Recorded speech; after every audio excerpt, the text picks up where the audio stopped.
Ce matin, le Saint-Esprit me met à cœur de parler de Satan. On va parler ce matin de l'arme fatale de Satan. L'arme fatale de Satan. Parce que vous savez, frères et sœurs, en Christ, nous sommes sauvés, c'est vrai. Le Seigneur Jésus est plus puissant que l'ennemi, amen. Jésus a plus de force que Satan, bien sûr. Les deux ne peuvent pas compétir dans la même arène. Mais notre salut, bien qu'il soit acquis, est aussi un projet. Ça veut dire que nous qui comprenons la Bible, le salut n'est pas définitif au moment du baptême, on peut le perdre aussi.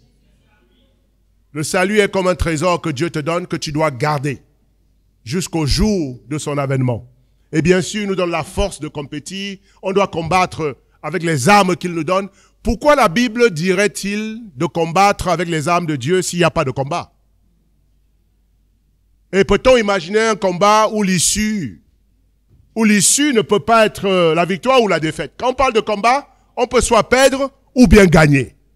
Donc, on a déjà gagné en Christ, mais le salut n'est pas encore totalement réalisé parce que nous vivons encore ici-bas sur la terre. Et par conséquent, frères et sœurs, puisque nous sommes encore ici-bas, nous devons rester vigilants, nous devons combattre selon les règles, nous devons courir selon les instructions de la parole pour rester protégés. Et l'ennemi, sachant que ton dépôt est grand, Satan, sachant que ton héritage est costaud, la vie éternelle qui t'attend est incroyable et les bénédictions de Dieu pour ta vie sont innombrables. On ne peut pas les mesurer. Satan, sachant combien tu es béni, est jaloux. Il est jaloux et il va te faire un croche-pied si tu lui donnes l'occasion. Et Satan va vouloir voler ton droit d'aînesse. Dis ce matin, mon droit d'aînesse n'est pas pour toi, Satan. Et il travaille. La Bible le compare à un lion rugissant. Dans 1 Pierre 5 au verset 8, la Bible dit que Satan est un lion, il rôde comme un lion rugissant, cherchant quelqu'un à dévorer. Et frères et sœurs, je prie que toi et moi, nous ne soyons jamais la proie de Satan. Il veut dévorer quelqu'un, mais qu'il aille loin de nous parce que nous ne sommes plus à dévorer. On dit Amen. Nous ne lui appartenons pas, mais si nous lui prêtons le flanc, si nous ouvrons la porte, il ne va nous faire aucun cadeau. Et ce matin, il a une arme fatale qu'il dirige contre l'Église. Et cette arme s'appelle l'immoralité sexuelle. Dans le titre de mon message, c'est l'immoralité sexuelle, 2 points, l'arme fatale de Satan. Frères et sœurs, est-ce que Satan t'a pris au piège ce matin? Baissons la tête et prions. Parce que nous allons tous avoir la victoire aujourd'hui. Dans le nom puissant de Jésus. Amen, Père. Merci de démasquer l'ennemi ce matin. Merci d'ouvrir nos yeux, Papa, parce qu'un aveugle ne peut pas conduire d'autres aveugles. Les deux tomberont dans un trou. Éternel, l'ennemi croit qu'il est caché, mais tu le vois. C'est nous qui ne le voyons pas. Mais ce matin, aide-nous à avoir des yeux spirituels pour discerner ces manigances dans notre vie.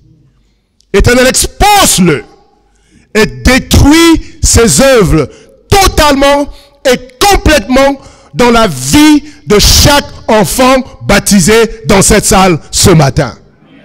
Que tout ce qui est caché soit mis à nu. Que ta gloire se révèle sur l'Église. Que l'interdit soit ôté du milieu de nous. Car nous savons, Éternel, que l'immoralité sexuelle bloque ton œuvre. Éternel, que nous ne soyons pas le canal par lequel Satan va dévorer tes brebis. Aide-nous à être humbles. Aide-nous à être, Seigneur, roi de gloire, remplis de la crainte de ton nom.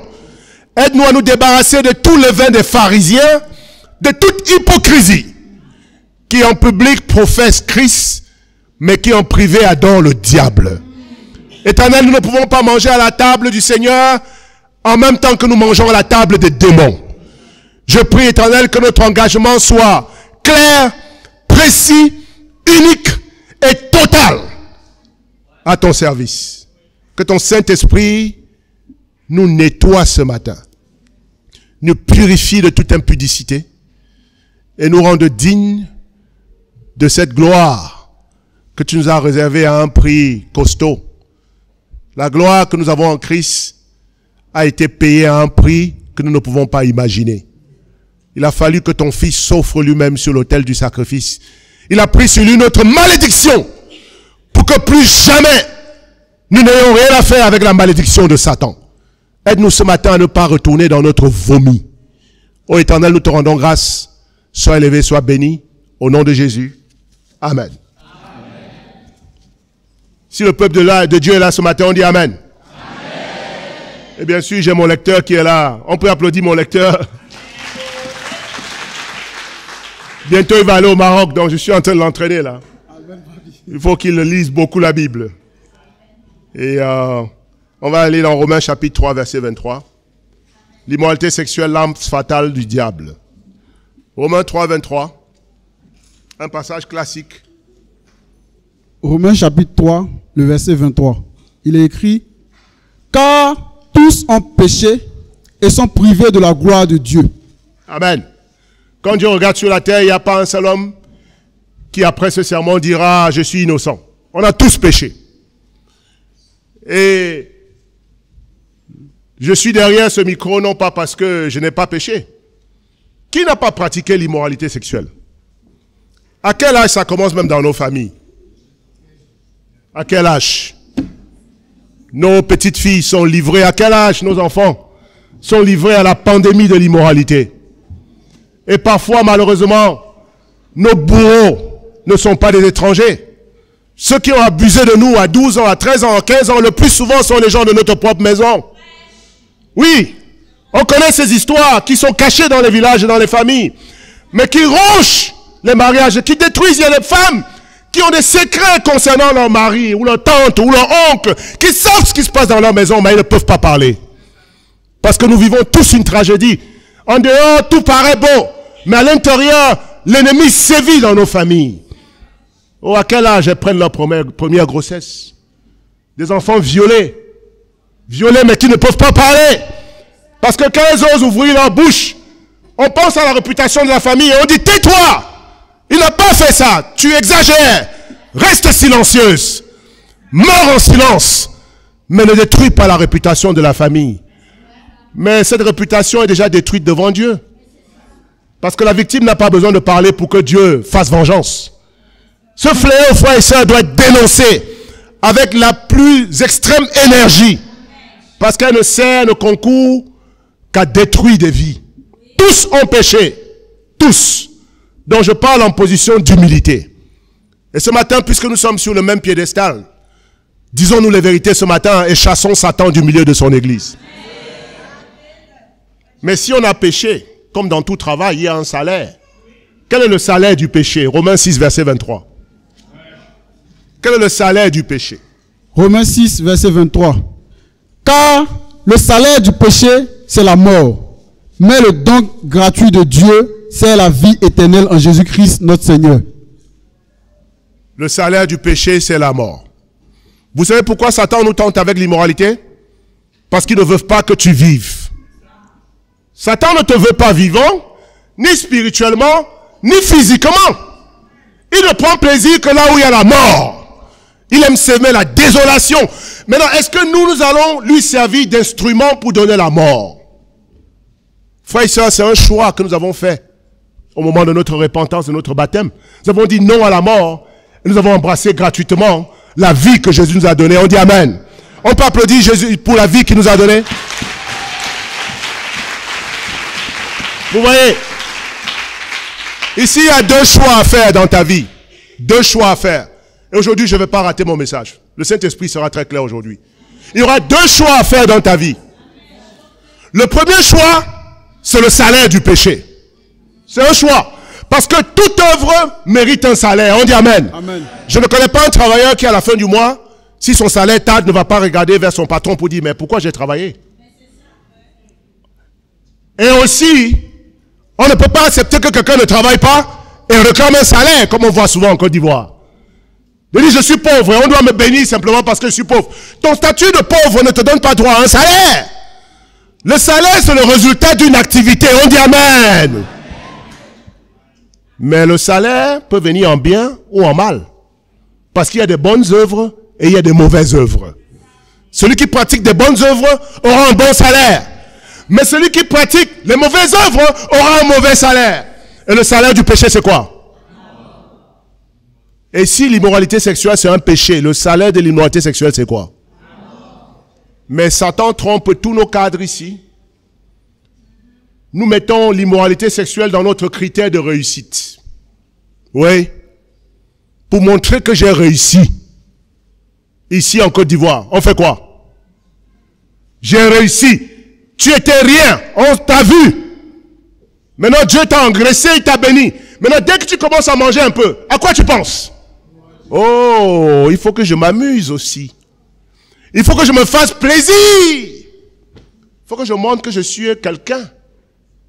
Eh bien, les enfants au quartier, les petites filles, au bureau là-bas, si vous savez ce qui se passe dans nos tours, entre midi et 2 et le soir, tous ces hommes qui passent leur temps en disant « Oh chérie, je ne suis pas de retour à la maison parce que le président m'a donné beaucoup de travail. » Quel président t'a donné beaucoup de travail? Tu es le seul travailleur de Côte d'Ivoire? Au lieu de rentrer chez toi à la maison, tu es où? Oh, beaucoup de boulot, beaucoup... Non, ce n'est pas beaucoup de boulot. Oui, tu as raison, c'est un autre boulot. C'est un autre boulot que tu t'es donné. Et c'est la règle ici. On peut compter combien d'hommes sont fidèles en Côte d'Ivoire à leurs femmes. Ces pauvres femmes qui donnent leur vie pour prendre soin de nous, pour nous faire des enfants, elles sont traitées comme des chiennes. Elles sont maltraitées par des hommes infidèles. Et il y a aussi des femmes infidèles. Il y a des femmes infidèles aussi qui ne restent pas en place. Tu ne restes pas en place. Quand le malheur va te trouver là ou là, tu t'en vas là. Tu faisais quoi là-bas? Tu faisais quoi là-bas? Tu habites à Bobo. Qu'est-ce que tu fais à Gonzagueville? À 23h la nuit, tu fais quoi là-bas? Et quand il s'agit de l'immoralité sexuelle, il n'y a pas de problème de transport. Il n'y a pas de problème de pluie. On parle de transport et de pluie seulement quand il faut aller à l'église. Mais quand il faut aller commettre le mal, il n'y a pas une pluie qui peut nous arrêter. Même si le déluge descend aujourd'hui là. Il y a des gens qui vont mourir dans l'immoralité sexuelle. Le déluge va les trouver chez leur maîtresse. Mais je veux qu'on sache aujourd'hui qu'il y a deux salaires. Le salaire du péché, c'est là. Est-ce que vous savez que ce passage est extraordinaire? Parce que quand il parle maintenant de la grâce, il ne dit pas le salaire de la vie chrétienne, c'est la vie éternelle. Parce que la vie éternelle n'est pas un salaire. La vie éternelle n'est pas le résultat d'une activité. La vie éternelle, c'est le don gratuit de Jésus. On peut l'applaudir puissamment. Ça veut dire qu'en réalité, ce matin, si tu as déjà pratiqué l'immoralité sexuelle, lève la main. Si tu as déjà commis l'immoralité, lève la main. Donc, logiquement, où est-ce qu'on devrait être ce matin? En vie ou bien mort? Si Dieu devait nous payer pour ce qu'on a commis, est-ce qu'on serait ici ce matin? Bon, il a changé la malédiction en bénédiction parce qu'au lieu de recevoir la mort que tu mérites, il t'a donné la vie éternelle que tu ne mérites pas. Et si tu es disciple, applaudis Jésus pour cette grâce extraordinaire.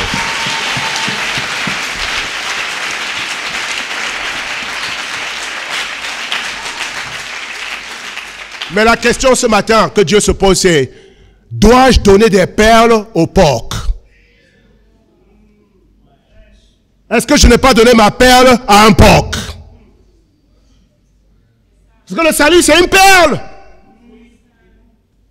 Et en plus, c'est gratuit. Une perle gratuite a plus de prix qu'une perle qui s'achète. Et parce que la perle est gratuite ne veut pas dire que ça n'a pas coûté quelque chose. C'est ça. Ça ne t'a pas coûté quelque chose à toi, mais ça a coûté quelque chose à quelqu'un qui t'a aimé.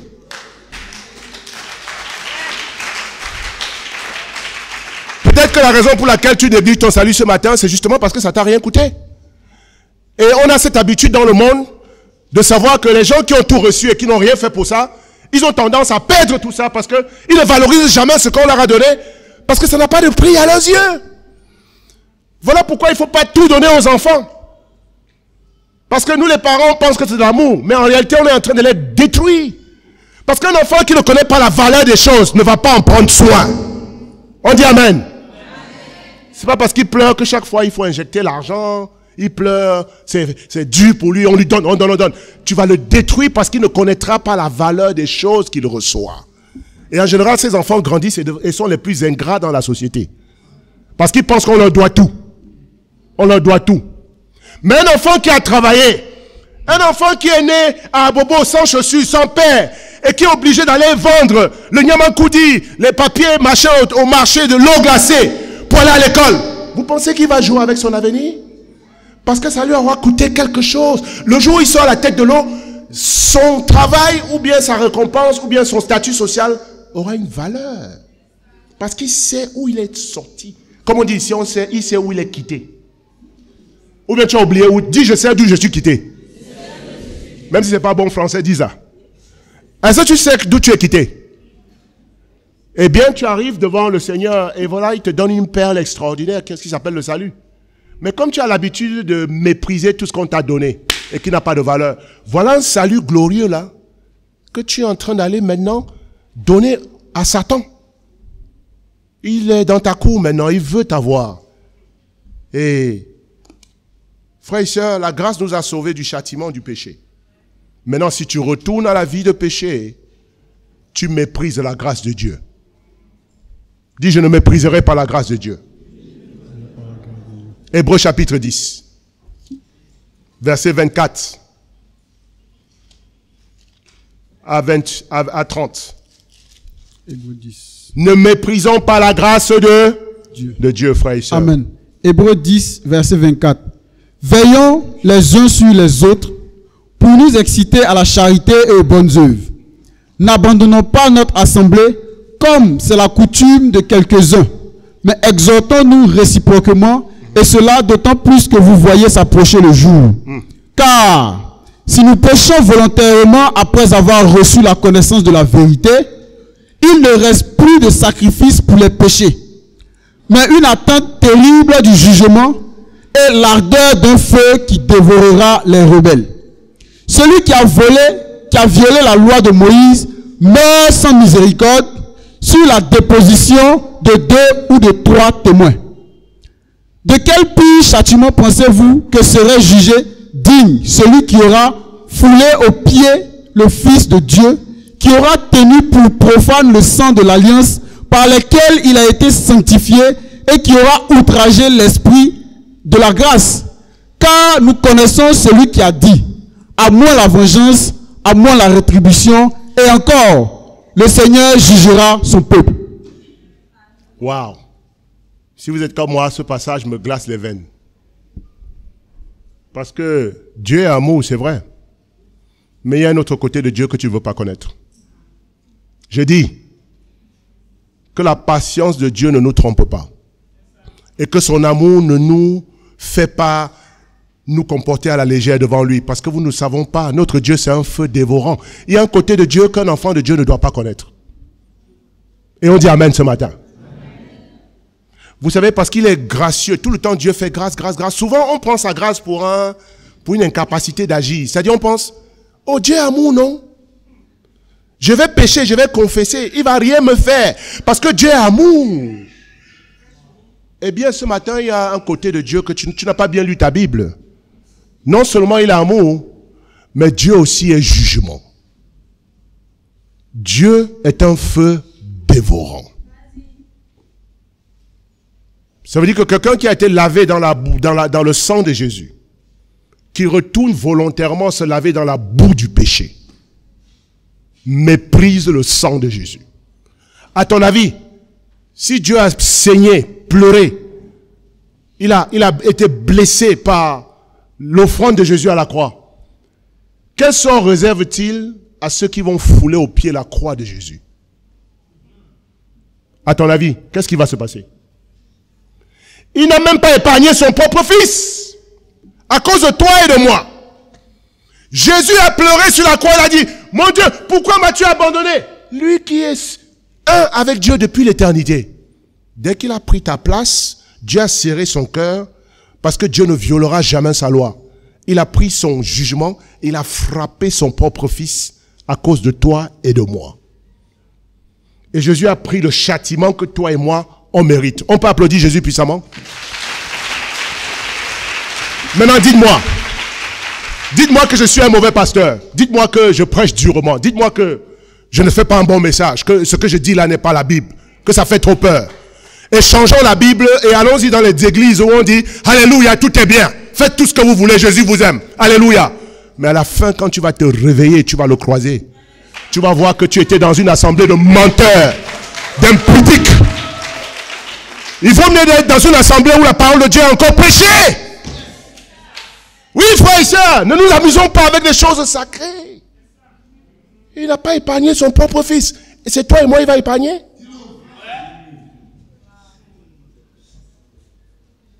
Jésus a prié 3 fois. Éloigne-moi la coupe. Éloigne-moi la coupe. La Bible dit qu'il a sué du sang. Et c'est le Fils de Dieu qui gémit devant son Père. Ah, papa, épargne-moi. Laissez pardon, papa. Non. Si tu prends leur place, tu prends leur châtiment. Et il a fait ça et il est mort sur la croix. Et puis toi et moi, on joue avec ça. Dieu serait-il amour pour toi et pas amour pour Jésus?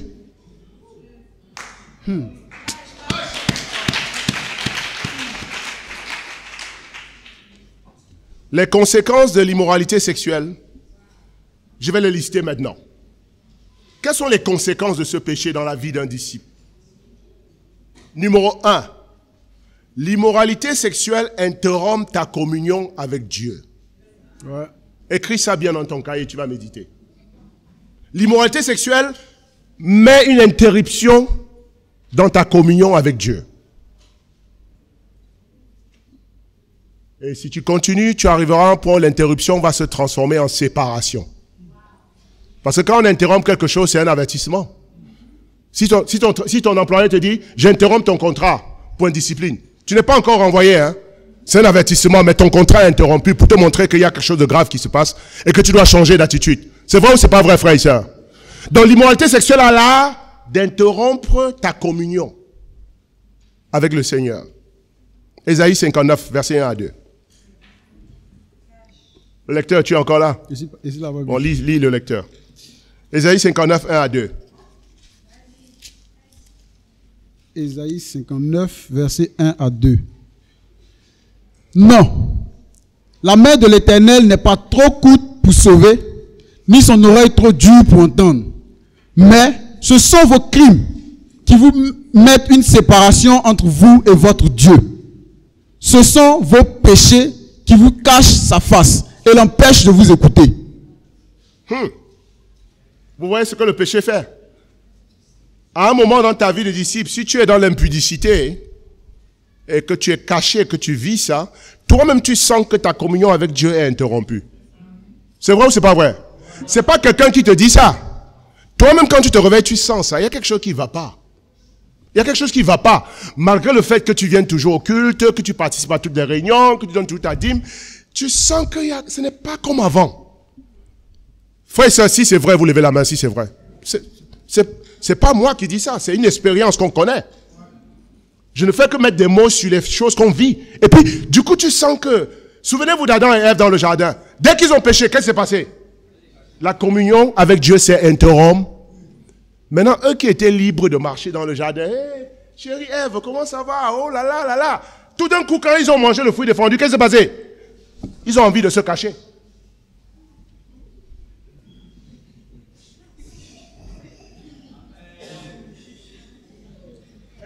Est-ce que Dieu est là? Il est là? Il est où? Il n'est pas encore venu. Et quand tu es dans l'immoralité, c'est comme ça que tu n'es aucune. Tu as l'impression que tout le monde te voit. Tu as l'impression que tout le monde connaît ce que tu as fait. Et puis du coup, tu deviens suspicieux. Tu as l'impression que tout le monde te juge. Tu dis, mais c'est pourquoi je te regarde comme ça? J'ai le mauvais attitude contre toi, Marie. J'ai fait quoi?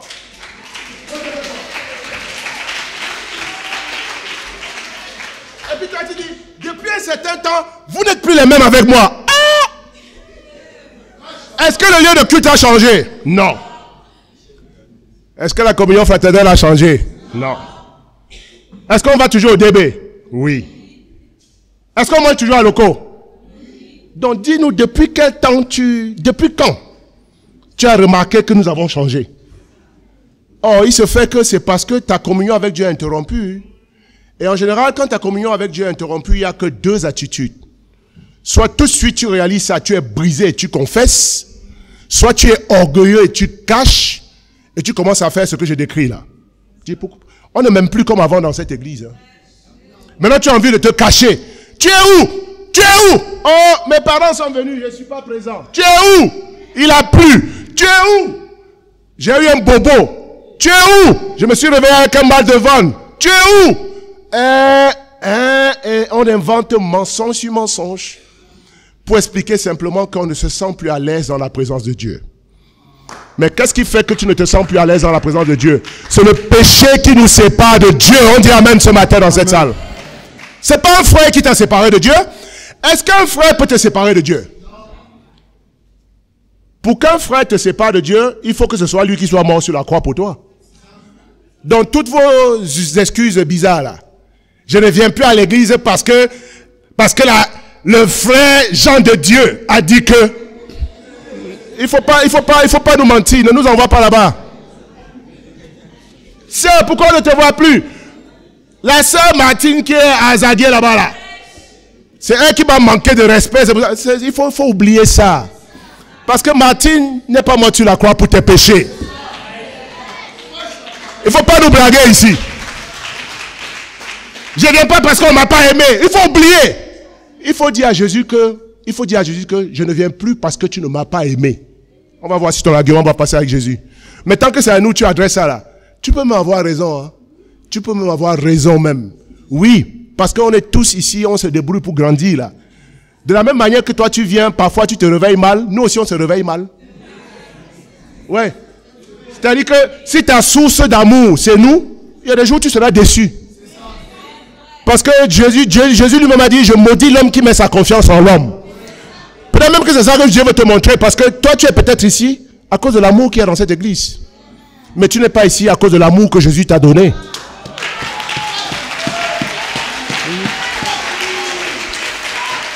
Ouais.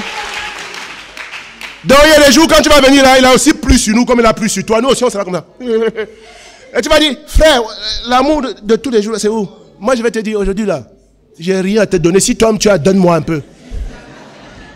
Ou bien, il y a des jours où un disciple ne va pas bien parce que lui-même aussi il a beaucoup de fardeau. Quand tu vas lui demander l'amour qu'il te donne tout le temps là, il va te dire, est-ce que moi je suis mort sur la croix pour toi? Et toi tu prends ça mal, tu dis, ah bon, c'est comme ça que tu me parles? Donc tu n'es pas mort sur la croix. Et puis il dit, mais donc tu pensais que j'étais mort sur la croix? Tu dis, si c'est comme ça, je ne viens plus. Et puis il dit, oh, pardon, chacun se débrouille. Si ne plus venir t'arrange, il ne vient plus. Ah bon, non, tu veux que je ne vienne plus? Oui, je suis absente. Maintenant, les dirigeants qui t'aiment t'appellent, et sœur Pascaline. Je ne sais pas s'il y a Pascaline ici. Hein. Il y a quoi? On ne t'a pas vu à la DB, on ne t'a pas vu au temps de formation. Je ne viens plus dans votre église. Oh, donc c'est devenu notre église. Quand ça allait bien, quand tu recevais l'amour, quand on a organisé ton mariage, quand on t'a donné l'argent, quand tu étais malade, on t'a visité, c'était notre église F12. Mais maintenant, dès qu'un frère t'a offensé, ça devient votre église là. Vous savez, quand on veut tuer son chien, on l'accuse de rage. Du coup, c'est devenu notre église là. Parce que quelqu'un t'a blessé. La question à la fin te sera posée par celui qui est mort à la croix. Il te demandera, ils t'ont blessé, oui, tu as raison. Mais moi, qu'est-ce que j'ai fait pour toi? As-tu été baptisé au nom de Blaise? Qui t'a blessé? Pascaline. Question. As-tu été baptisé au nom de Pascaline? Non, Seigneur. Tu as été baptisé au nom de qui?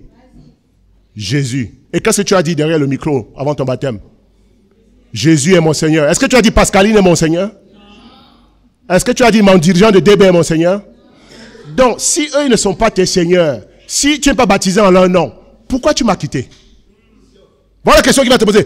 Moi, pourquoi tu m'as méprisé? Pourquoi tu m'as quitté? À cause de l'église. Mais est-ce que l'église est morte sur la croix pour tes péchés? Non, Seigneur. Donc tu m'as quitté à cause de ce qu'un autre humain t'a fait. Donc, qu'est-ce que toi-même tu mérites? Et ce jour-là s'appelle le dernier jour. Il va te dire, qu'est-ce que toi-même tu mérites? C'est toi-même de ta bouche, tu vas dire ça. Tu vas dire, je mérite.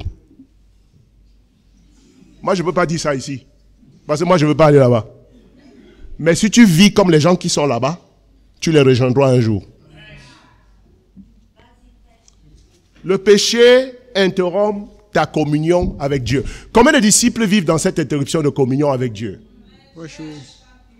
Parce que le premier jour où ta communion est interrompue, tu te sens mal. Ça ne va pas parce que, ok, j'ai faim, je mange mon meilleur plat. Peut-être que c'est ça qui faisait que mon cœur, je ne me sentais pas bien. Hein?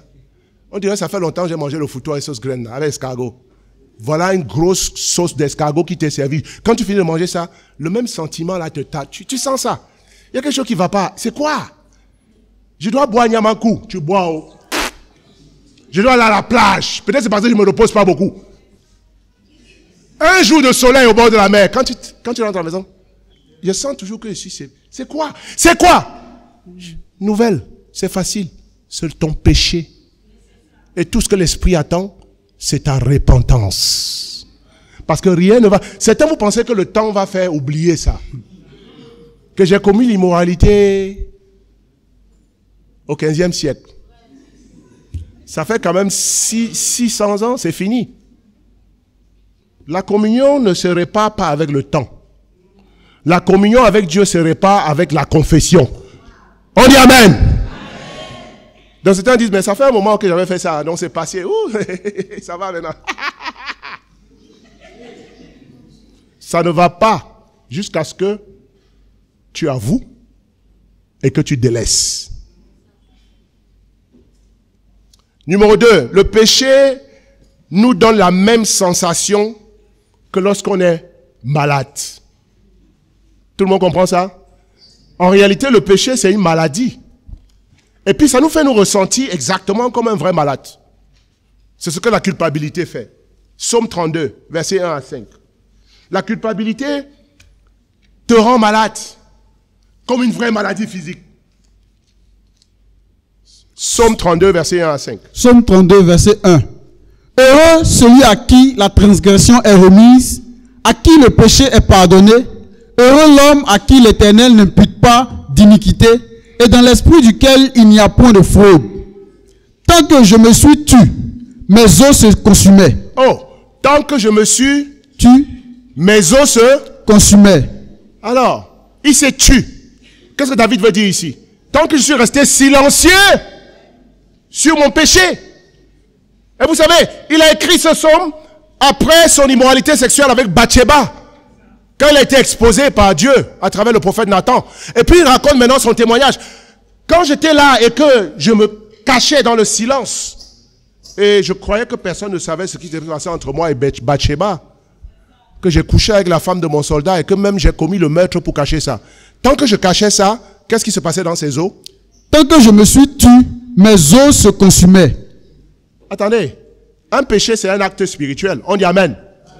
Et les os, c'est des objets physiques. On dit Amen. Et puis on peut voir l'impact entre une attitude de péché avec ton corps physique. C'est vrai ou c'est pas vrai? Ces os se consumaient. Ça c'est profond ça. Quoi d'autre? Je gémissais toute la journée. Pourquoi il gémissait toute la journée? Ça veut dire que si vous étiez allé rendre visite à David, quand il cachait ses péchés, il était en train de faire Tu dis, David, il y a quoi? Il dit, mes os se consument. Mais qu'est-ce qu'il y a dans tes os? C'est la conséquence de quoi? De ton silence. Vous me regardez comme si je suis le seul à avoir expérimenté ça. Tu as déjà expérimenté ça? Où le péché te rend, où toi-même tu sens que ça va pas. Hein? C'est quoi? C'est quoi? Moi-même c'est la question, c'est quoi? On dirait que c'est lié à ce que j'avais fait un jour là. Le péché te donne la même sensation qu'une vraie maladie. Parce que le péché nous rend malade, on dit Amen. Amen. Numéro 3. Non, numéro 3. Non, vas-y, tu n'avais pas fini de lire. Je gémissais toute la journée. Ah, bon, arrête de gémir. Ok, bon, vas-y. Car nuit et jour, ta main s'appesantissait sur moi. Ah. Donc, la culpabilité, en réalité, vient de Dieu. Dieu lui-même, quand tu es dans le péché, il fait... Et puis il met sa main sur toi. C'est-à-dire tu te sens écrasé. Et tu te sens coupable tout le temps. Et ça ne part que quand tu dors. Dès que tu ouvres l'œil... ça va pas ici. Et la nuit, tu fais des beaux rêves. Et tu penses que c'est la réalité. Tu es bien, mais dès que tu te réveilles, la réalité te rattrape. C'est la main de Dieu qui est sur toi. Jusqu'à ce que tu confesses. On dit Amen. Car nuit et jour, ta main s'appesantissait sur moi. Ma vigueur n'était plus que sécheresse comme celle de l'été. Même ta force te quitte quand tu es dans le péché caché. Même ta force te quitte. On dit Amen. Donc, frères et sœurs, il y a des maladies physiques, mais il y a des maladies spirituelles. Et vous pensez que chez les charlatans, voilà comment Satan vous ment. Oh, je me sens comme ça, c'est mon oncle qui m'a fait. C'est pas ton oncle. C'est un cousin qui veut me...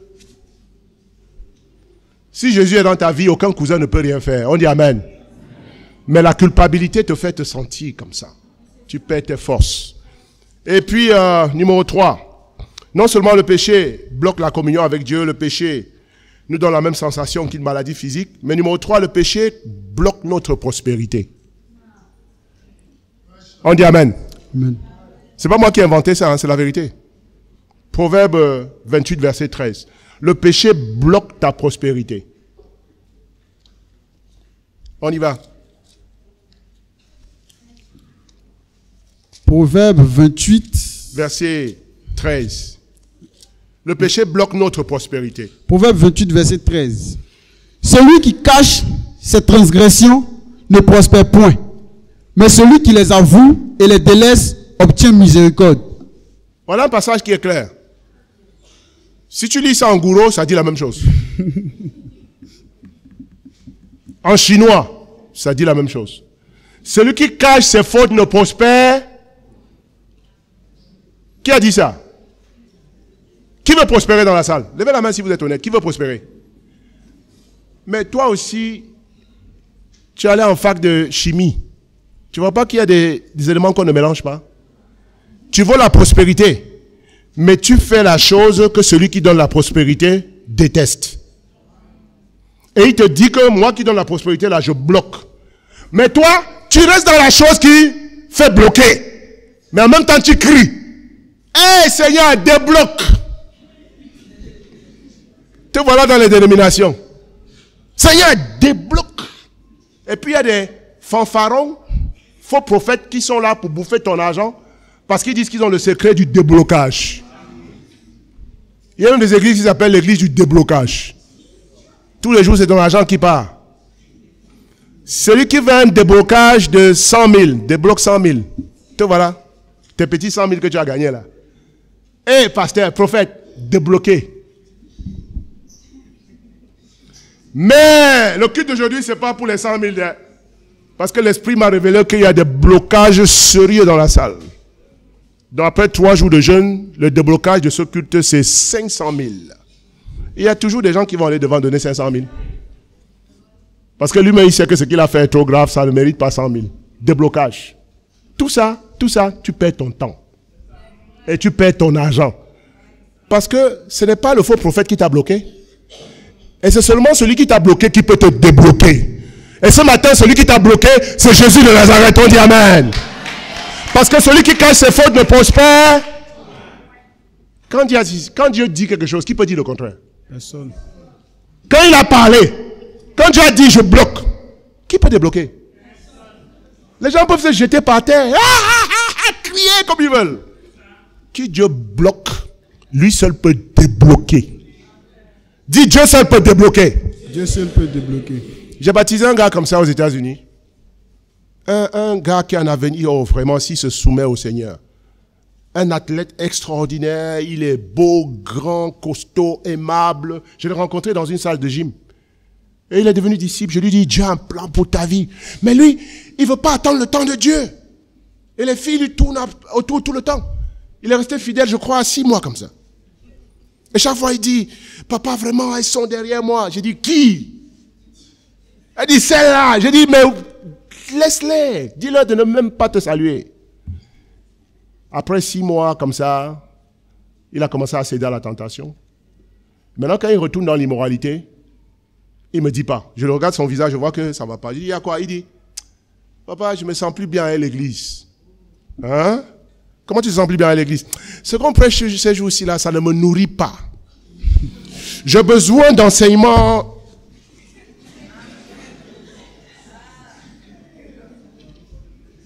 J'ai dit, mais ça, c'est une insulte. Tu as besoin de quel enseignement? La Bible, il n'y a que de Genèse à Apocalypse. On a écrit un autre livre pour toi ou bien quoi? Tu as fini de méditer tout ça, et puis c'est pas profond. Il dit, je sens que Dieu m'appelle à des choses, quoi? Oh, moi j'ai l'expérience, je prie. Quand il a dit ça, il dit, est-ce que tu es tombé dans l'immoralité? Il dit, comment tu sais? Il dit, sèche-moi tes larmes là. Est-ce que tu as fait ça? Oui. Quand? C'était... On a travaillé jusqu'à ce qu'il soit restauré. J'ai dit, tu vois comment Satan travaille? Il a fallu te faire chuter. Parce qu'il mettait ça maintenant sur l'église. Ne va plus sur ce chemin-là. Dieu a un destin pour toi. Après quelques mois, encore. Cette fois-ci, il ne peut plus me dire. Parce que maintenant, il me voit, il se cache. Il fuit, il se cache, il fuit, il se cache. Jusqu'à ce qu'un jour, je l'attrape. Il dit, ce n'est pas te cacher qui va t'aider. Tu es encore tombé, c'est ça? Non, je veux plus te dire, mais j'ai d'autres projets. Je veux retourner à mon ancienne église. Devinez. L'autre jour, mon fils il allait sur Internet et il a vu la vidéo d'un gars qu'il reconnaît bien parce qu'il venait chez moi à la maison. Je le traitais comme un fils. Il dit, papa, regarde ce qu'il fait, c'est ton disciple. Je dis, le disciple de qui? Il dit, ton disciple, voilà. Et puis, il me montre la vidéo. Il est allé chez un faux pasteur, un prophète. Et il est devant comme ça. Et puis on dit, c'est le tour de temps. Je n'ai pas dit son nom, parce que souvent il écoute mes messages, il va reconnaître son nom. Et puis il se met devant comme ça. Le faux prophète dit, je vois sur toi un avenir glorieux. Tu vas aller au Cameroun. Et puis il dit, il fait comme ça. J'ai dit, pourquoi il secoue sa tête? Après le gars dit, mais il y a des gens qui veulent t'enlever ta bénédiction. Je vois la promotion qui vient. Promotion qui vient. Et ça va monter. Et puis entre-temps, l'assistant du prophète, alors moi je me demande, mais pourquoi il a dit Cameroun?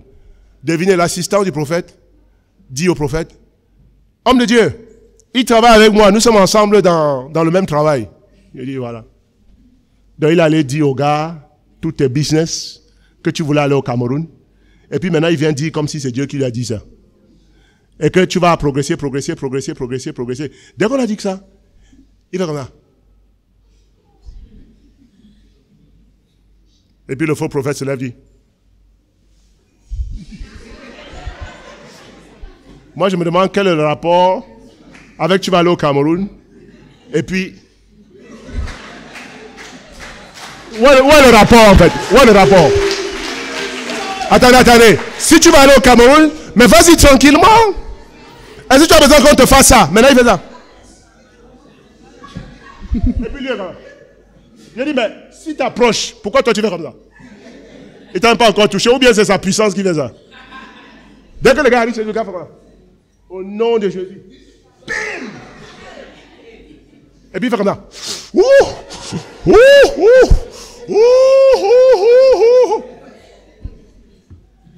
Entre-temps, il est retourné dans l'immoralité. Il a maintenant plein de filles dans sa vie. Et tant. Certains d'entre vous, c'est ce genre d'église-là vous voulez. On va laisser ce qui te bloque pour parler des stupidités. Certains aiment les stupidités plus que la vérité. Comme ça, Dieu, tu vas avoir le sentiment que je suis chrétien parce que je vais à l'église. Mais ta vie que tu vis là, toi-même, tu sais que ce n'est pas la vie d'un chrétien. Ou bien tu as besoin que quelqu'un te dise ça toi-même. Donc, frères et sœurs, le péché bloque ta prospérité et ton bien-être. Le péché caché. Donc, si tu es bloqué depuis un moment là, examine ton cœur. Parce que parfois aussi, Dieu peut t'arrêter, pas forcément pour le péché. Dieu peut t'éprouver parce qu'il veut travailler ton caractère aussi. Il ne donne pas tout le même jour. Hein. Il n'y a pas un Dieu comme ça. Si quelqu'un vous dit qu'il y a un Dieu qui donne tout le même jour, ce Dieu-là ne s'appelle pas Yahweh, il s'appelle Satan. C'est Satan qui donne tout le même jour avec un pacte. Mais Dieu ne te donne pas tout le même jour. Donc parfois aussi, les difficultés peuvent simplement être le fait que Dieu est en train de t'éprouver. Mais souvent, c'est le fruit du péché. On dit Amen. Numéro 4. Le péché grille notre conscience. 1 Timothée 4, 1 à 2. Le péché fait quoi? Grille la conscience. Ça, c'est plus grave encore. 1 Timothée 4, verset 1 à 2. Le péché grille la conscience. 1 Timothée 4, 1 à 2. 1 Timothée 4, 1 à 2. Mais l'Esprit dit expressément que dans les derniers temps, quelques-uns abandonneront la foi pour s'attacher à des esprits séducteurs et à des doctrines de démons. Par hypocrisie, de faux docteurs portant la marque de la flétrissure dans leur propre conscience. Est-ce que vous savez qu'il y a des enseignements de démons? Oui, mais Dieu dit, les enseignements qui ne sont pas corrects, qui ne sont pas spirituels, sont écoutés parce que les personnes qui écoutent ces enseignements-là, qui aiment ça, ont une conscience comment? Flétrie. Ah, c'est lui second, un français un peu sévère. Ou bien une conscience Grillée. Brûlée, ou bien marquée. C'est vrai ou c'est pas vrai? Mais à quoi il fait référence? D'abord, numéro 1, la conscience, c'est quoi? La conscience. Pourquoi c'est si sérieux ta conscience? Et quand la conscience est brûlée, et même les anciennes versions disent une conscience cautérisée, ça veut dire simplement grillée, comme au feu. Et la Bible parle souvent d'une conscience marquée au fer rouge. Vous avez déjà vu ça dans votre Bible? Marquée au fer rouge. Ça veut dire que l'expression conscience grillée ou brûlée vient de la pratique qui consistait à marquer les esclaves et certains criminels sur leur front avec un fer brûlé au feu. L'esclave, quand il arrive sur le marché, le nouvel acquéreur qui a payé l'argent, pour montrer que tu es devenu sa propriété, sur place, il y a le fer qu'on brûle au feu. Et on prend ce fer. Si le nouveau maître s'appelle Richard, pour montrer que toi, tu vas devenir la propriété du Richard. On t'a pris au Ghana, au Cameroun, ou en Angola, tu as traversé la mer jusqu'aux Bahamas, aux États-Unis. Et puis on te tourne le dos comme ça, avec le fer rouge qui brûle. On met ça sur ton dos pour écrire la marque de Richard. Donc, comme il s'appelle Richard, on va mettre l'initiale R. On t'attrape et puis on fait... Et tu cries... Ah! Maman! Maman, c'est pas tout court! Personne ne te comprend. Et puis sur ton dos, tu as quoi? Tu as la marque R, mais qui est une plaie. Et à ce moment-là, il n'y avait pas d'antibiotiques. Et beaucoup d'esclaves mouraient des plaies qui s'infectaient à cause de la marque du fer rouge. On dit Amen. Et c'est cette expression-là qui est utilisée ici pour caractériser quelqu'un qui pratique l'hypocrisie, qui vit dans le péché et qui cache. La Bible dit que Satan marque ta conscience au fer rouge. Ça veut dire que Satan grille ta conscience. Avant que tu ne cachais tes péchés, ta conscience était sensible. Mais depuis que tu caches le péché, Satan a fait, ah, il m'appartient.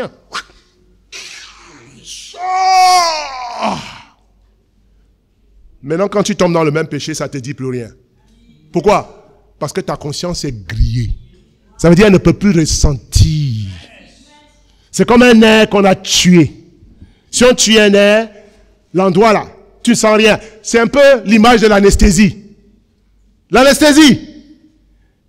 Si tu as fait une opération, tu sais de quoi je parle. Et certains, vous avez fait une opération vous avez eu une anesthésie à moitié. On ne vous a pas endormi totalement. Mais quand le chirurgien est en train de travailler sur ton pied là, tu sens qu'il coupe quelque chose, non? Mais est-ce que tu sens ça comme si tu n'avais pas d'anesthésie? Tu entends seulement grrr, mais toi tu l'entends. Donnez-moi mon yamanko là. Entre-temps, on est en train d'opérer ton ventre. Mais tu ne sens rien. Satan grille ta conscience pour que la parole de Dieu ne te touche plus.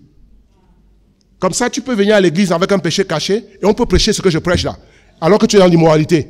À la fin de ce culte ici, tu vas venir me saluer. Tu vas dire, évangéliste, tu as fait un travail formidable. Non, tu prêches bien la parole. Et moi, je vais dire que le Seigneur te bénisse. Et après 2 mois, tu viens me confesser que tu étais dans l'immoralité même le jour où je prêchais. Ma question c'est, comment tu as pu te lever pour venir m'embrasser après avoir entendu un tel message? C'est parce que ta conscience est grillée. Ça ne te touche plus. Or, quand tu arrives à ce point, tu es en danger. On dit Amen. La conscience, qu'est-ce que c'est que la conscience? Vous allez voir pourquoi il ne faut pas la laisser être grillée par Satan. Proverbe 20, verset 27. Qu'est-ce que c'est que la conscience? Et pourquoi il ne faut pas l'abandonner entre les mains du diable? Proverbe 20, verset 27. Et j'espère que vous avez la version français courant. Et moi, je vais la lire ici, hein, parce que je l'ai ici devant moi en français courant. La conscience est une lampe. Dites une lampe. La conscience est une lampe que le Seigneur donne aux humains pour éclairer le fond de leur cœur. Je redis encore. La conscience est une lampe que le Seigneur donne aux humains pour éclairer quoi? Le fond de quoi? Ça veut dire que qu'est-ce qu'il y a dans le fond de notre cœur? Là-bas en bas là, c'est noir. Ça veut dire que dès que tu deviens sans conscience là, tu deviens dangereux. On dit amen. Parce que les œuvres des ténèbres en toi là vont se pratiquer dehors. Hein. Les criminels, les malfrats. Voilà pourquoi même les criminels là, pour aller tuer quelqu'un là, ils boivent d'abord de la drogue pour anesthésier leur conscience. Parce qu'il ne peut pas te voir des fusils comme ça et puis te couper la gorge. Donc il boit une substance qui tue sa conscience. Donc quand le bandit vient là, ou le microbe là, il dit hey, tu as quoi? Et ta tête est tombée par terre, il joue au ballon avec ça. Il ne sent plus rien. Satan est comme ça. Satan lui-même, sa conscience est grillée. Donc il n'a pas peur de l'enfer. Question, est-ce qu'il veut aller là-bas avec toi? Est-ce que tu lui permets de le faire? Donc la conscience est la boussole et la lampe morale pour t'éclairer. Donc ta conscience te permet de regarder dans ton cœur. Tous les jours quand tu te réveilles, ta conscience dit tu n'as pas bien fait. Tu dis qui? Il dit toi là. Et puis tu dis, j'entendais comme une voix qui me parlait. Non, c'est la voix de ta conscience qui te parle à toi. Que tu as insulté ton mari avant de te coucher, c'est pas bon. Parfois, le Saint-Esprit utilise ta conscience pour te parler. Et le Saint-Esprit ne peut pas te parler sans ta conscience. Et il faut que ta conscience soit toujours alignée avec le Saint-Esprit. Donc il faut que tu protèges ta conscience et que ta conscience soit encore sensible à la voix de Dieu. On dit Amen. Regardez dans Romains 2, verset 15. Est-ce que ça nous aide ce matin, frères et sœurs? Ah, c'est un enseignement extraordinaire, hein, à ne pas donner au diable. Vas-y. Romains 2, verset 15. Il montre que l'œuvre de la loi est écrite dans leur cœur, leur conscience en rend témoignage et leurs pensées s'accusant ou se défendant tour à tour. Parfait. Il parle ici de l'œuvre de la conscience en nous. C'est où ta conscience t'accuse ou bien ta conscience te défend. On dit Amen. Par exemple, je partais à la maison l'autre jour avec Patricia et puis il y a une jeune dame qui était tombée sur la route, il y avait beaucoup de passants autour d'elle et bon, comme il y a toujours des attroupements à Abidjan, heureusement qu'elle a bien regardé parce que moi je passe, je vois la foule. Je ne me suis pas supposé m'arrêter chaque fois qu'il y a une foule. C'est elle qui attire mon attention quand on arrive devant la maison que on dirait que c'était quelqu'un qui était à terre, qui souffrait. Tout de suite, ça me touche. Elle dit, il faut qu'on aille voir. Donc je l'ai laissée à la maison, je suis allé pour voir ce qui se passe. C'est une jeune fille qui était à terre, soi-disant, elle était tombée, qu'elle avait, et on disait qu'elle mourait, tout ça. Bon, bref, je ne vais pas raconter toute l'histoire, on a géré la situation. Mais quand je rentre dans ma voiture pour rentrer à la maison, ma conscience me félicite. On dit Amen. Ma conscience me dit, bonne œuvre, bien fait, Blaise. Et puis, quand la conscience t'approuve, tu es content. On dit Amen. Quand te sert même ton gaba, tu n'as plus faim parce que ta conscience t'a nourri. On dit Amen. Mais, quand aussi tu regardes un frère comme ça, et quitte-la. Tu m'as bien regardé? Attends, c'est parce qu'on est chrétien, hein? Sinon j'allais te frapper. Et puis on te dit, sœur, tu parles comme ça, un disciple ne doit pas parler comme ça. Dis, quittez-la! Moi je peux parler comme ça me fait quoi? Si tu m'approches, tu vas voir ici. On va laisser Jésus là et puis on va se mélanger. Quand tu as fini de faire ton show comme ça et tu rentres chez toi, dis-moi que ta conscience t'approuve. Quand tu vas te coucher pour te reposer, ta conscience dit, réveille-toi mauvais là. Va confesser tes péchés. Toi tu dis, il dit, ça c'est l'orgueil. Tu dis, arrête de me dire ça, je ne veux pas entendre ça. Il dit, je te dirai ça jusqu'à ce que tu changes. Et certains ont fait la guerre à notre conscience. Même tu es venu ce matin avec une chose que ta conscience a dit de faire ce matin.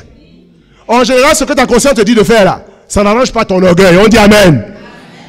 Parfois, c'est quelqu'un qui t'a fait des palabres et toi, tu penses que comme c'est elle qui a provoqué l'affaire là, tu ne dois pas la saluer. Ta conscience dit, c'est pas comme ça Jésus s'est comporté. Et toi tu dis, tais-toi, est-ce que je t'ai demandé quelque chose? Et puis vos regards se croisent dans le culte, tu fais. Ta conscience dit, il faut aller la saluer à la fin. Il faut aller la saluer à la fin. Pendant la communion, pendant que Morel parle, tu n'entends pas, c'est ta conscience qui dit, je te dis, toi là, tu es têtu, hein. Tu as raté la communion fraternelle. Va la saluer. Va la saluer. Va la saluer. À la fin du culte, tu veux partir à la maison. La conscience crie. Oh, va la saluer. Et puis, à force de refuser de faire ce que la conscience dit, tu endurcis ta conscience. Satan dit, je vais le faire pour toi. J'ai l'anesthésie. Parce que les gens comme ça qui te fatiguent et on te dit d'aller les saluer, il faut les gifler même. Et je vais t'aider, je vais te mettre dans une situation où tu ne sens plus rien. Là, c'est gâté même dans l'église. Parce que là, maintenant, tu vas faire du mal et tu vas bien dormir. Avant, tu faisais du mal, tu ne dormais pas. Mais à force de persévérer, tu fais l'immoralité même hier. Tu as fait ça. J'ai dit, tu as fait ça hier, même hier. Mais il fallait voir qui dansait ici devant. Parce que ça ne te dit plus rien. Ta conscience est grillée. Quand on dit, ah, Jéricho, tu fais comme ça, hey. Jéricho. Ah, c'est Jéricho ici. Mais la manière dont tu as dansé là, si on dit qu'il a dormi avec une prostituée, personne ne peut nous croire. Parce que ton zèle est même au top. Quand ta conscience est grillée, ton zèle dépasse le zèle des gens qui ont une conscience pure. Parce que Satan, en plus de te griller, veut nous tromper. Là, maintenant, tu as une apparence de pied. Tu n'en sais même pas. Mais depuis que tu as commis une immoralité là.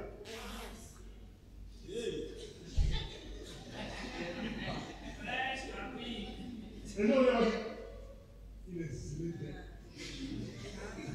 On dit, cette sœur-là sort d'où? On dit, elle vient de l'Est. Et moi, juste quand vous faites un travail puissant.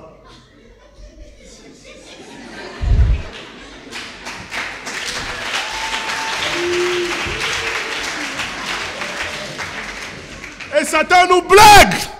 Donc nous, on est à l'aise, on dit, hey! On va lui confier les responsabilités. Hey, sœur, tu vas devenir dirigeante de discussion. Tu dis, ça c'est la preuve que Dieu est avec moi. Parce que si Dieu n'était pas avec moi, comment on peut me donner une discussion, Bi? C'est que l'immoralité là, c'est pas un grave affaire. La chair est faible, l'esprit est bien. Allez, dedans encore. Allez, ma chérie, tu es où? Tu n'as pas dit que tu es chrétien? Oublie ça. On y va. Et puis le mercredi, discussion biblique. Nous allons parler de la parabole du semeur. Et malheur à ceux qui ratent la discussion biblique, parce que on vient de me nommer. Hein. L'ancien dirigeant n'était pas sévère. Mais moi, vous allez vous mettre en rang ici. Entre-temps, il y a ta chérie qui te tend là-bas au maquis. Question, tu joues avec qui? Tu joues avec qui? Et tu peux rentrer dans le staff avec ça. Hein? On peut même te nommer conseiller de femme avec ça. Et je vais te dire, simplement parce qu'on te nomme dans l'église ne veut pas dire que ta conscience n'est pas grillée. Parce que même on peut te nommer, si tu étais avec Jésus, tu peux même devenir apôtre comme Judas. Et apôtre, c'est le dernier échelon des nominations. Toi aussi, tu es dedans. Et c'est ça qui te trompe. Tu te dis, il n'y a pas le Saint-Esprit ici. Parce que c'est toi seul qui penses que tu sais ce que tu fais. Et que nous, on est stupides. On passe tout notre temps à te nommer. Toi, tu dis, s'il y avait l'esprit là-bas, est-ce qu'il n'allait pas me voir? Ah, il n'y a pas l'esprit, non, il n'y a pas de peur. Entre-temps, c'est Dieu qui est en train de t'élever comme ça, pour que le jour où il coupe tes pieds là, que ta chute soit brutale et longue. Parce que le jour où il va casser, il faut que tu montes, pour que, inversement, tu descendes aussi. Tu vas descendre comme les parachutes. Tu sais les parachutes là, mais ça, il ne tombe pas, mais il est toujours dans l'air. Il y a un frère là-bas, un de mes disciples qui fait le parachutage. Tout le temps, il s'en va sauter là-bas à 3 km de hauteur pour tomber. J'ai dit, moi, tu m'as vu? Et puis il dit, papa, j'ai un cadeau pour toi. J'ai dit, quel cadeau?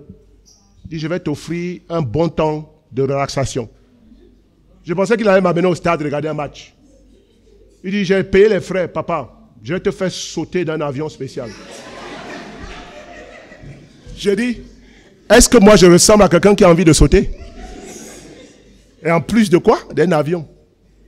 Et il a fait l'erreur, il allait dire ça à notre dirigeant même du royaume, à Kip, que je vais amener Blaise sauter. Kip lui a dit, si tu veux sauter, saute seul. Parce que Blaise, il a un travail à faire. Toi, si ta vie ne te dit rien là, saute. Mais n'invite aucun de mes enfants à sauter avec toi. Et il est venu me dire ça, il dit, mais on m'a repris, hein, frère. J'ai dit, mais toi, tu pensais quoi? Moi-même, je te reprends. J'ai dit, quand tu sautes là, comment tu te sens? Il dit, papa, c'est une sensation bizarre. On est loin en haut comme ça, et puis on saute à parachute attaché à nous là.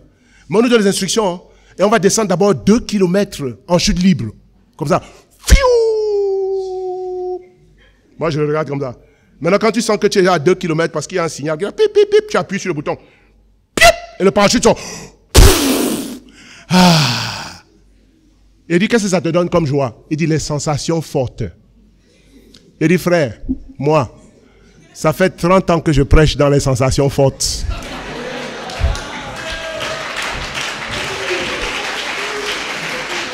Moi, mes sensations là, je m'en vais pas les chercher.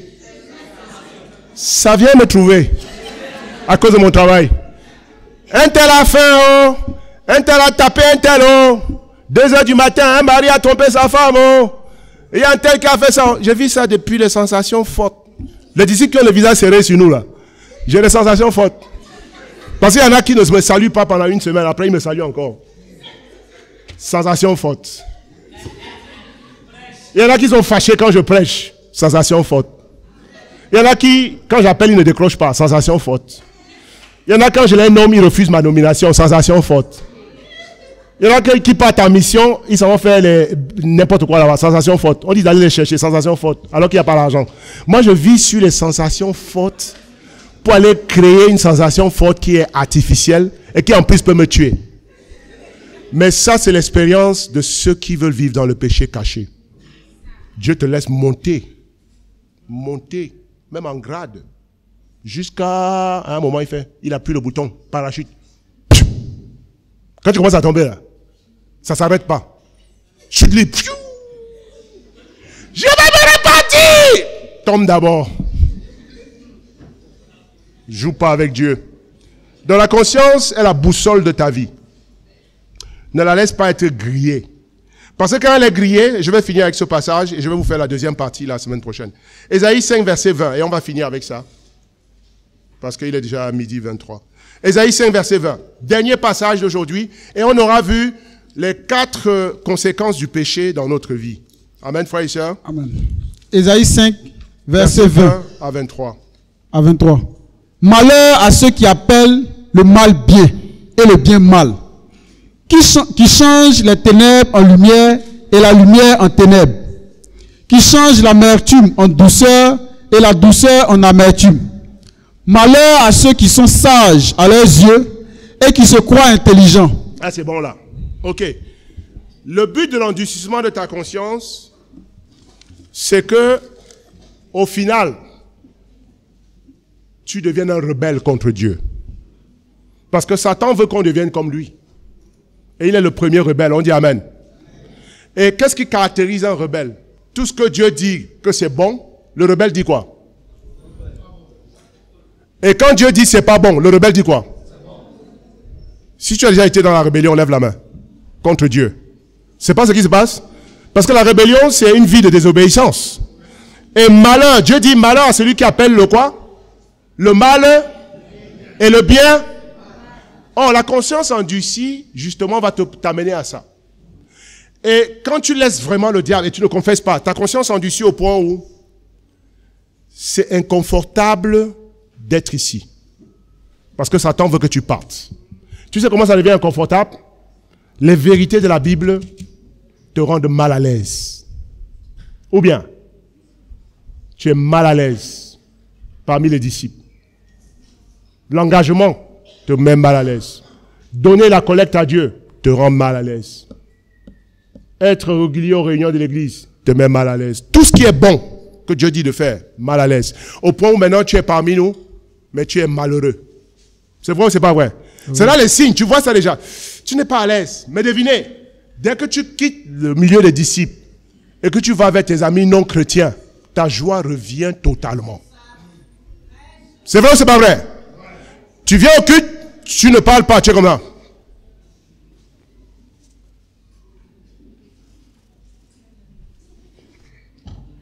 Ça va, frère? Oui, oui. Ou bien il y a quelque chose. Les gens qui ont la conscience grillée sont toujours en mode d'attaque et de défense. Ma soeur, ça va? Oui. Ou bien tu as vu que ça n'allait pas. Tu n'es pas joyeux. Mais devine, quand tu sors d'ici, le culte est fini. Et puis tes copines t'appellent. Copine, on s'en va s'enjailler. C'est l'anniversaire de Frida. Là-bas, il y a le vin du 19e siècle. Et puis quand tu arrives au milieu des non-chrétiens, ta joie est incroyable. Tu te sens tellement bien, tu ne regardes jamais ta montre pour voir le temps qui passe. Vous causez jusqu'à... Et à force de faire ça, toi-même, tu t'assois un jour et puis tu fais le bilan. Tu dis, pourquoi je vais même à l'église? Je ne suis pas joyeux au début, je ne suis pas joyeux au culte de dimanche, je ne suis pas joyeux dans les temps de formation, je ne suis pas joyeux. Mais quand je suis avec mes amis, je suis joyeuse. Et tu vas finir par rester là où tu es le plus joyeux. Est-ce que ce n'est pas le but de Satan? Quel était son but depuis le départ? Te détruire et t'arracher ta couronne de vie. Donc frères et sœurs, aujourd'hui on va s'arrêter là. L'arme fatale de Satan, c'est l'immoralité sexuelle. Et frères et sœurs, non seulement l'immoralité sexuelle bloque ta relation avec Dieu, mais ça bloque aussi l'église. Parce que depuis le mois de mai, on a eu de la peine à baptiser beaucoup de gens dans cette église. Et vous savez, quand l'Esprit m'a montré, il y a le péché dans le camp. Comme avec Josué, il y a le péché dans le camp. Blaise, il y a le péché dans le camp. J'ai dit ça au staff. J'ai mis toute l'église sous confession le mercredi soir. Devinez, il y a eu au moins 4 cas d'immoralité sexuelle confessés dans l'église. Au moins 4 cas. Et quelque part, j'étais heureux. Parce que j'ai vu que Dieu n'a pas menti. Et devinez, puisque ça a été confessé cette semaine, regardez comment Dieu soutient sa parole. Il nous bloque parce qu'on est dans le péché, mais quand on se répand, Dieu bénit. Devinez combien de baptêmes on aura aujourd'hui après la nuit des confessions.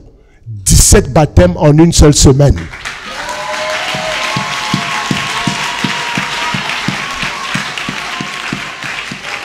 Ça veut dire qu'il y avait l'interdit parmi nous. Et tous nos efforts alors. Donc, toi ici, tu peux être en train de travailler contre Dieu. Quand tu refuses de confesser. Parce que nous, les autres travaillent. Ils évangélisent. Les gens étudient jusqu'à quelques dépenses. Mais ils ne veulent pas sauver. Ils ne veulent pas être Jésus, avec Jésus. Mais qui est le problème? Alors qu'il y a un Akan assis dans la salle. Et certains, vous restez comme ça pendant 3 mois.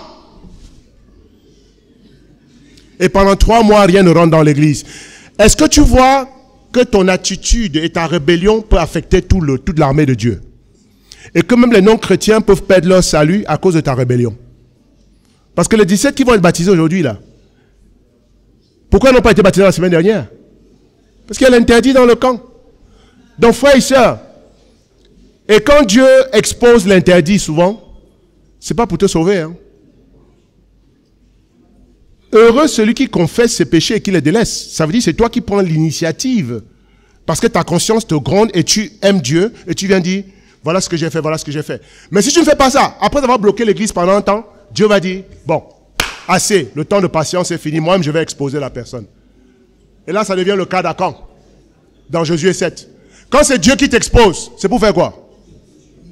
C'est pas pour t'envoyer à la repentance. Hein. Quand Dieu t'expose, c'est parce que sa patience, tu as atteint la limite de sa patience. Il va te juger. Akan, mort. Ananias et Saphira, est-ce que c'est eux qui ont confessé? Qui volaient la collecte? Dieu a dit, exposition. Quand Dieu t'expose, parfois, c'est pour détruire. Et ce matin, je ne sais pas à qui je parle. Et le message de ce matin a un ton différent. Mais qu'importe le ton que Dieu utilise ce matin, laisse-moi te dire une chose avant de finir. Dieu te dit ça parce qu'il t'aime. Parce qu'il ne veut pas la mort du méchant. Il ne veut pas la mort du méchant. Donc s'il y a quelqu'un qui n'a pas encore confessé dans cette salle, suivez-moi très bien. Je ne veux pas que vous dites demain, Papi était un prophète. Je ne suis pas un prophète. Je suis un serviteur de l'Éternel. Si tu es dans ce cas d'immoralité maintenant, et que mercredi tout le monde a confessé, tu as dit, hey, il confesse. Moi, parce que, pourquoi tu ne confesses pas? Parce que tu n'as pas encore fini ton travail. Mais aujourd'hui, je mets fin à ton travail.